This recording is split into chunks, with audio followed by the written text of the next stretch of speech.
এক গুৰুত্বপূৰ্ণ খবৰ ৰূপহীঘাটৰ পূব মুকুন্দ আতিত ডকাইতি কাণ্ড খাদ্যৰ লগত নিচাজাতীয় দ্ৰব্য মিহলাই 7জনকৈ লোকক অচেতন কৰি লুটি নিলে 2 লক্ষাধিক টকাৰ লগতে আন মূল্যৱান সামগ্ৰী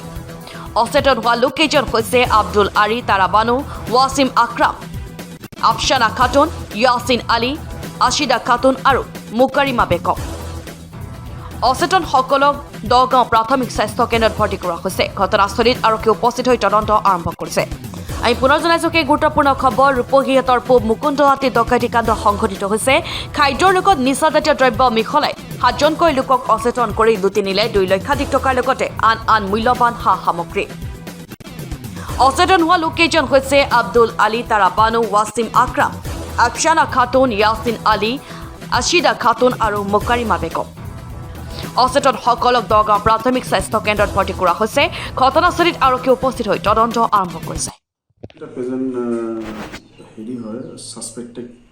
পয়জনিং হয় আব্দুল আলী 40 বছৰ তাৰাবানু 38 ৱাছিম আকৰাম 17 বছৰ আৰু ৱাছিন আলী 14 বছৰ আফছানা খাতুন 21 বছৰ আজিদা খাতুন 10 বছৰ আৰু মুকাৰিম 7 বছৰ গোটেইকেইটাকে আমি ইমাৰ্জেঞ্চি চিকিৎসা অবজাৰভেশ্যনত ৰাখিছোঁ আৰু অলপ এতিয়া অচেতন মানে হৈ আছে কথাবিলাক বুজি পাই আছে কিন্তু মানে পৰি যায় তেওঁলোকৰ চেঞ্চ মানে থিয় হৈ থাকিব নোৱাৰে মানে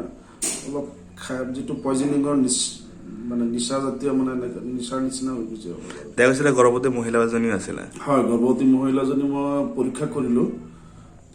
তেওঁ অলপ কথা ক'ব নোৱাৰে ভালকে কথা ক'ব নোৱাৰে কিন্তু এনেই বিপিটো অলপ বেছি হৈ আছে তেখেতক মই এটা আল্ট্ৰাছনোগ্ৰাফি দিছোঁ কৰিবৰ কাৰণে কাৰণ যিহেতু তেওঁ প্ৰেগনেণ্ট লেডি তেওঁৰ গোটেই বাচ্চাৰ পজিশ্যনটো জনাৰ কাৰণে আৰু আমি অবজাৰভেশ্যনত ৰাখি দিছোঁ এতিয়া পৰ্যন্ত